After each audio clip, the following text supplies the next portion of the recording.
So hello guys, welcome to my channel Skills with Rubik's Cube. Today you will learn the X pattern. So let's start.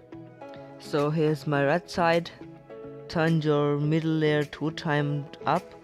So I have done this, and the second layer of the Rubik's Cube in your front side.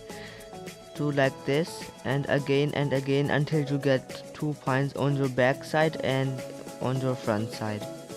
So it doesn't matter which position you take. Do this again until you get the X pattern on one side.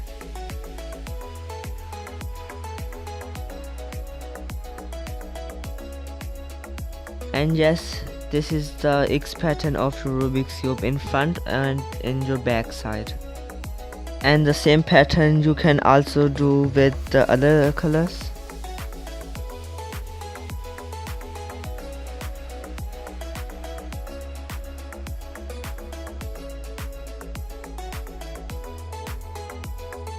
So here we have 4 pieces on our Rubik's Cube, and this is the last one, blue and green.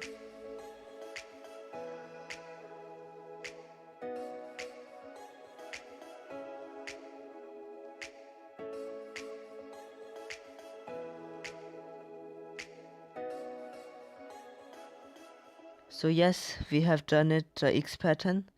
So this was my video. If you like it, please subscribe my channel. You will get here more interesting videos. So bye bye.